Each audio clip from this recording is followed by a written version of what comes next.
Y además, para no abusar de todos los que están oyendo, rapidísimamente voy a hacer una presentación de Francisco aludiendo a que es abogado de la Universidad Javeriana de Bogotá, máster en Derecho Comparado de la Universidad de Miami, PhD de la Universidad de Tilburg de los Países Bajos y ha sido, entre muchas otras cosas, autor de la ley modelo de las sociedades simplificadas de la OEA.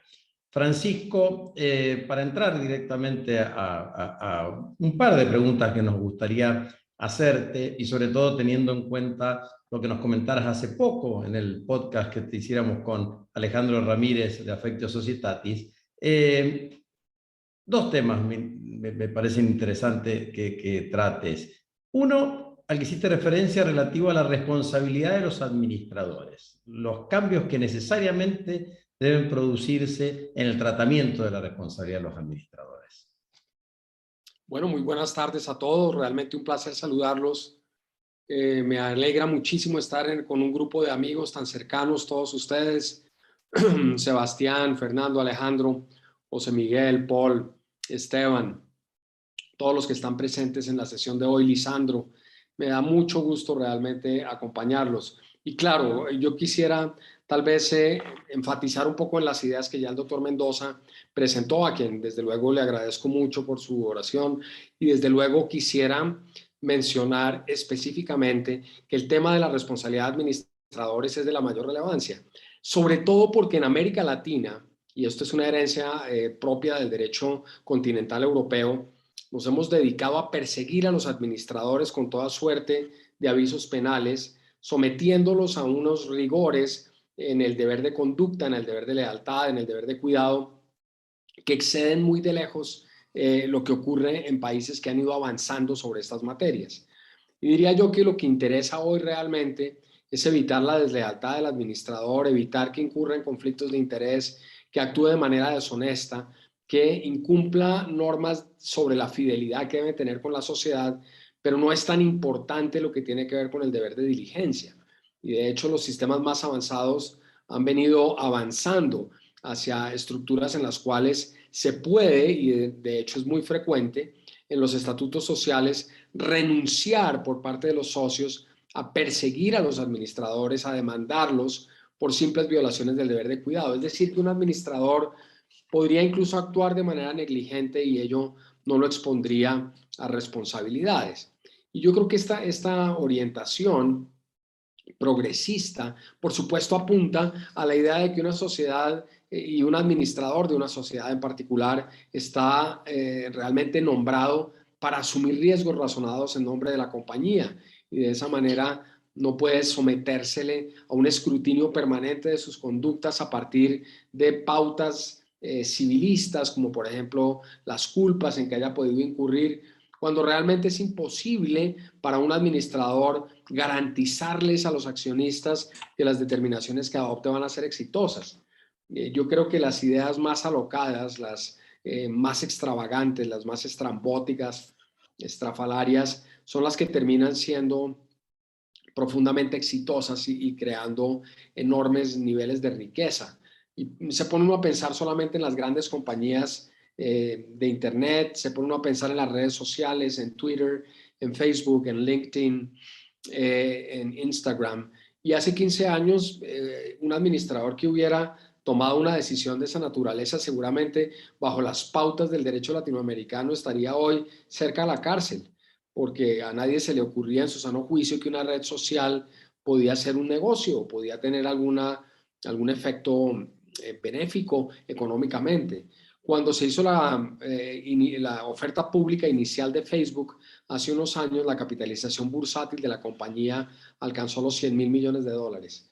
Una idea que era simplemente comunicar a unos amigos de la Universidad de Harvard para que pudieran verse las fotografías, obviamente bajo un concepto mucho más profundo, mucho más filosófico, como lo es el hecho de que las relaciones sociales son supremamente importantes, sobre ellas se construye un poco la visión contemporánea del mundo. Y el hecho de que Facebook tenga cerca de 3.000 millones de usuarios, pues demuestra muy elocuentemente que esa idea, que parecía completamente descabellada hace 15 años, era, por el contrario, una genialidad que solamente se le podría ocurrir a un administrador muy audaz, que tiene una capacidad de ir más allá, de pensar más adelante de lo que lo hacemos todos los demás. Pero naturalmente es cierto que según las estadísticas, normalmente en países desarrollados, 9 de cada 10 startups o negocios nuevos fracasan. Y fracasan porque el negocio no es bueno, porque la idea no era buena, porque realmente no se logró sacar adelante el propósito. Todos comienzan con una exuberancia irracional, con un gran entusiasmo, pero la mayoría de los negocios no funcionan. Sin embargo, hay que probar y el administrador está diseñado precisamente para eso. Por eso hay casos muy famosos, particularmente en la jurisprudencia norteamericana, en los que se exonera completamente a los administradores de cualquier responsabilidad por un negocio que no dio buenos resultados. Esa teoría, que se conoce como Business Judgment Rule en el sistema norteamericano, ha sido adoptada por ejemplo, la jurisdicción colombiana en derecho societario. El doctor Mendoza tuvo a cargo esa jurisdicción y durante su ejercicio la puso en marcha, es decir, creó jurisprudencia en la cual se ampara a los administradores de riesgos derivados de la toma de decisiones que pueden resultar siendo arriesgadas y desde luego dar lugar a pérdidas para la compañía.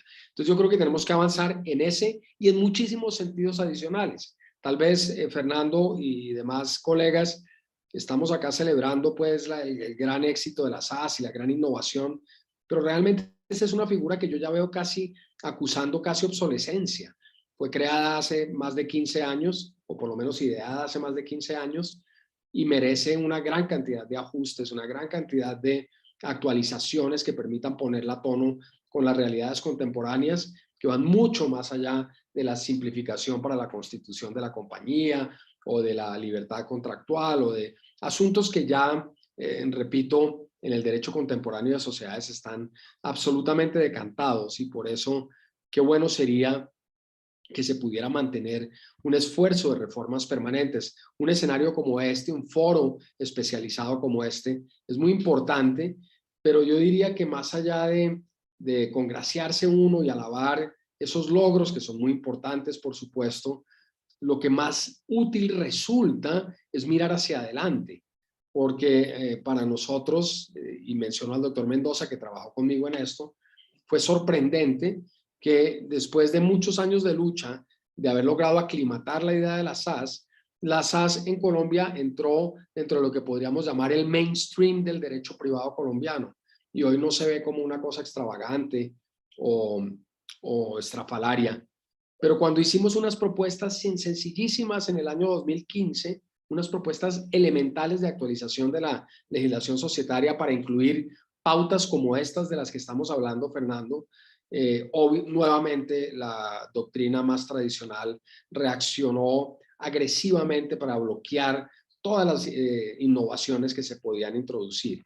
Entonces, la invitación un poco, si se puede, gracias a la experiencia que ya hemos tenido en estas 2 décadas, es no quedarse en ese autoelogio sobre la gran innovación de la SAS, sino tratar de mirar un poco hacia adelante y avanzar hacia reformas que deben introducirse permanentemente. Siempre menciono lo de Delaware. En el caso de Delaware hay un comité de reforma legislativa permanente, integrado mayoritariamente por abogados practicantes que están en el colegio de abogados o en la colegiatura de abogados de Delaware. Y este colegio o este comité de reforma legislativa propone anualmente reformas al derecho societario. Entonces es un sistema que es vivo, que está permanentemente actualizándose. No se queda patinando sobre una misma idea, no se queda regodeándose o autoelogiándose o complaciéndose de un logro grande o pequeño, sino que siempre mira hacia los horizontes más insospechados, los más importantes del derecho de sociedades, y eso hace que ese sistema evolucione de una manera tan satisfactoria. Francisco, en esa mirada a la cual hace referencia, nos hablabas el otro día de la sociedad colectiva con responsabilidad limitada, como ya el máximo de la simplificación. Estas figuras realmente no son nuevas. Fíjense ustedes que lo que se conoce como uncorporations, o lo que el profesor Larry Ripstein inicialmente llamó como uncorporations, son formas asociativas de capital cerrado, distintos de la sociedad de capital, distintos de la corporation americana, y que empezaron a surgir en los Estados Unidos hace muchísimos años, más de 30, 40 años. El caso de la LLC o Limited Liability Company data del año 1977, introducida por el estado de Wyoming. Y la LLP o Limited Liability Partnership es una forma asociativa que inicialmente encontró su lugar en el ámbito de las actividades de naturaleza profesional. Para ustedes seguramente saben que en el sistema americano existe un área muy importante del derecho, se llama malpractice, es un área de la responsabilidad civil extracontractual. Y tradicionalmente las sociedades profesionales o de profesionales tenían que constituirse bajo una estructura de compañía personalista, partnership. Pero el problema es que en la sociedad personalista, los socios de esta compañía tienen que responder por las actuaciones de los otros. Entonces, por ejemplo, si un médico se equivocaba en una sociedad de 5 médicos, una partnership de 5 médicos, si uno de ellos se equivocaba en una operación, hacía responsables a todos los demás por ese error de conducta profesional. Y por eso el estado de Texas, en el año 1991, creó esta forma asociativa que se llama Limited Liability Partnership y que es un sistema de sociedad en nombre colectivo, pero que tiene un régimen de responsabilidad limitado. En el derecho, en la tradición civilista, solamente tenemos un caso de sociedad colectiva con limitación de responsabilidad y es el reciente Código Comercial de la República de Mozambique, que fue expedido este año, y en el cual logramos introducir en el régimen societario un tipo de sociedad de personas, una sociedad colectiva o en nombre colectivo, en la cual los socios solamente responden hasta el monto de lo aportado. Y esto que parece un anatema, parece una cosa de herejes, una extravagancia, realmente en el mundo contemporáneo no nos debe sorprender en absoluto. De hecho, algún profesor de derecho comparado dice es que todos los sistemas jurídicos tienden o apuntan hacia la limitación de responsabilidad. En el contrato de fiducia, pues solo se arriesgan los bienes que se aportan. En el de arrendamiento solo se arriesga el pago del canon. En el de trabajo solamente el salario. En los contratos de empréstito normalmente es lo que uno le prestaron. Entonces, finalmente, todos los contratos de derecho privado apuntan hoy a un sistema de limitación de responsabilidad y lo que los inversionistas definitivamente quieren evitar a todo trance son las extensiones de responsabilidad. Por supuesto que aquí sigue viva todavía la discusión planteada por los profesores Rainier, Crackman y Henry Hansman sobre los llamados acreedores involuntarios, particularmente en el caso de grandes acciones de responsabilidad civil extracontractual por desastres causados por compañías, particularmente en el caso de Union Carbide, India, luego de la tragedia de Bhopal, una ciudad india en la cual explotó una planta de pesticidas y causó la muerte de una gran cantidad de personas. Cuando se intentaron las acciones de responsabilidad contra la matriz, los jueces americanos la desestimaron, simplemente aplicando la teoría de la personificación jurídica de la sociedad o lo que ellos llaman legal entity, que quiere decir que hay una separación virtualmente ilimitada, virtualmente absoluta de responsabilidad entre la sociedad y los accionistas. O sea, esta discusión sigue viva y esa sí que es una discusión que sigue siendo contemporánea al derecho. Pero diríamos, en términos generales, y salvo estas excepciones, es muy interesante esta figura de la sociedad colectiva de responsabilidad limitada. Muy bien. Una última pregunta te haría. Tu mirada, después de escuchar los diferentes exponentes del derecho latinoamericano y tu conocimiento que tenés del derecho latinoamericano, ¿crees que se puede dar un paso más? ¿O qué consejos darías vos a los diferentes países, digamos, a las regulaciones de los diferentes países, sobre todo en cuanto a compatibilización de regulaciones? Pues yo insistiría en que un grupo como este es de la mayor relevancia, porque el derecho de sociedades sigue siendo un derecho que tiene características técnicas que no está al alcance sobre todo de los legisladores. Entonces, si no hay juristas que tengan un conocimiento profundo de la materia, se puede correr el riesgo que ocurrió en Colombia, por ejemplo, en el último cuatrienio, en que personas sin ningún conocimiento del tema comienzan a introducir una serie de modificaciones y van, en lugar de avanzar, van creando un retroceso en el sistema. Entonces, se necesita que haya grupos de profesionales especializados con un conocimiento profundo de la materia, como ustedes, por ejemplo, y que puedan participar y estar permanentemente aportando al proceso legislativo. Yo diría que eso es absolutamente fundamental y diríamos que vuelvo al mismo ejemplo de Delaware porque no hay otro más elocuente, ni más notorio, ni más exitoso.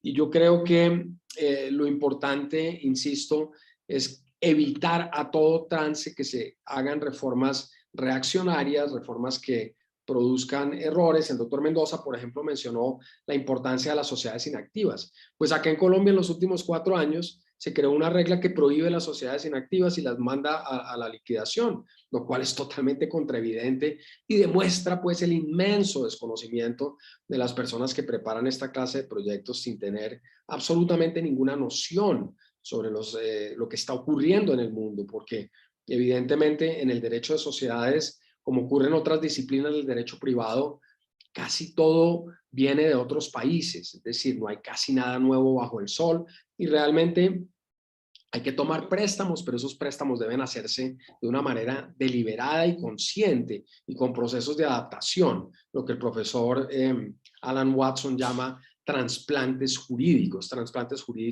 adecuadamente realizados a partir de mecanismos de adaptación a las circunstancias económicas y jurídicas locales. El consejo nuevamente es mantener esta clase de esfuerzos académicos y que estos esfuerzos académicos no solamente avancen hacia nuevas instituciones, busquen y procuren horizontes adicionales, sino que además, en la medida de lo posible, sirvan como una barrera de contención frente a despropósitos legislativos como los que les estoy contando en este momento, que muchas veces son muy difíciles de parar cuando no existe una organización suficientemente sólida desde el punto de vista académico que tenga la capacidad de enfrentarse a esta clase de esperpentos legislativos. Bueno, Francisco, la verdad que muy agradecidos de tu tiempo y cumplimos con tu pedido, digamos, de entrar a tu reunión ahora a las 20:40. Estamos... Mil gracias. Les agradezco muchísimo. Un placer, como siempre, verlos. Espero que nos podamos encontrar muy pronto, ¿no? Y que podamos seguir avanzando en esta clase de trabajos. Bueno, gracias, Francisco. Me pidieron, Alejandro, que hiciera el cierre de las jornadas. La verdad que me parece que, hablando de desafíos, no puede uno menos que felicitar, digamos, a José Miguel, a Esteban y a Alejandro por habernos convocado de alguna manera a formar el CES. Me parece, y tomo como idea lo que hizo referencia José Miguel respecto a los trámites, que hemos tratado mucho, llevamos muchos años hablando y refiriéndonos a los trámites. Me parece que el comercio como tal y el derecho comercial, el derecho mercantil como tal, siempre ha tratado la intermediación en los cambios. Esa intermediación en los cambios, hoy ha habido un cambio muy importante de mercancía, que es la tecnología y los efectos que produce la tecnología dentro de esta intermediación y sobre todo generando los famosos bienes intangibles. Me parece que esto nos ha llevado a un comercio transfronterizo, global, que impone tomar decisiones como esta del CES, como es la creación del CES, que impone un análisis también global, también multinacional, podríamos decir, del derecho societario y en particular de esta tecnología como aporte a las sociedades. Así que de mi parte, felicitaciones y el deseo de que la segunda conferencia, que supongo yo se realizará el año que viene, sea presencial. Muchas gracias y con esto los dejo.